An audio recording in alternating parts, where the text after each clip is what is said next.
Article 15। कहानी की शुरुआत यूपी उत्तर प्रदेश के लाल गांव से होती है, जहां बस में दो लड़कियों का गैंग रेप करके मार दिया जाता है। उस गांव में एक आईपीएस ऑफिसर आता है दिल्ली से, जिसका नाम होता है अयान रंजन। अयान बहुत ही एक्साइटेड होता है विलेज लाइफ देखने के लिए, बट जैसे ही विलेज लाइफ में वो एंटर करता है, फर्स्ट टाइम वो जात पात का भेदभाव देखता है। ऑफिसर ब्रह्मदत्त और बाकी जूनियर ऑफिसर्स अयान को वेलकम करते हैं और आईपीएस ऑफिसर के लिए एक पार्टी रखी जाती है पुलिस स्टेशन में। उसी पार्टी में अयान को कॉलेज फ्रेंड सत्येंद्र राय भी मिलता है, जो कि खुद गवर्नमेंट एम्प्लॉय होता है। लेकिन फिर भी वो अयान के आगे डरा डरा सा सहमा सहमा सा फील करता है। अयान को आए हुआ भी एक ही दिन हुआ था कि अगले ही दिन उसे खबर मिलती है कि दो लड़कियों की लाश मिली है दरख्त से लटकी हुई। अयान के लिए ये सब कुछ बहुत नया था, बहुत सब कुछ नया नया था, क्योंकि उसने इस तरह की दरिंदगी का केस कभी भी नहीं देखा था। और ये वही दो लड़कियां थी जिन्हें बस में मारा गया था।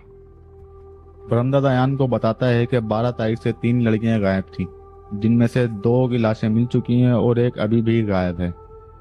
अयान ऑफिसर किशन यादव को फौरन ऑर्डर देता है कि मिसिंग लड़की की एफआईआर काटे और डेड बॉडीज को पोस्टमार्टम के लिए भेज दिया जाता है। अयान फिर उन्हीं लड़कियों की फैमिली से मिलता है। उन लड़कियों की फैमिलीज अयान को बताती हैं कि ये लड़कियां एक अंशु निहारिया नामी लोकल बिल्डर्स के पास काम करती थी। एक दिन इन तीनों ने उसे 3 रुपए बढ़ाने का बोला, तो इसी बात पर अंशु निहारिया ने उन तीनों लड़कियों को बहुत मारा, जिसकी वजह से उन्होंने वहां से काम छोड़ दिया और काम छोड़ने के बाद एक चमड़ा फैक्ट्री में काम करने लगी। अंशु निहारिया, जो कि बहुत ही जालिम शख्स था और छोटी जात वाले लोगों को कीड़े मकोड़े समझता था, उन दोनों लड़कियों की पोस्टमार्टम रिपोर्ट आने के बाद अयान को पता लगता है कि इन दोनों का गैंग रेप हुआ था। इधर ऑफिसर यादव और जूनियर ऑफिसर्स चमड़ा फैक्ट्री जा रहे होते हैं। चमड़ा फैक्ट्री जाने के दौरान उनकी गाड़ियों पर ग्रेनेड से हमला किया जाता है। उसी हमले में उनकी सारी गाड़ियां जल जाती हैं, लेकिन कोई जानी नुकसान नहीं होता। ये हमला दलित ग्रुप की तरफ से हुआ था, जो कि जस्टिस के लिए लड़ते रहते थे। उन दोनों लड़कियों को हिंदू रस्मवाद के साथ जला दिया जाता है। अयान को समझ आ गया था कि छोटी जात के लोगों के साथ बहुत ज्यादा गलत काम हो रहे हैं।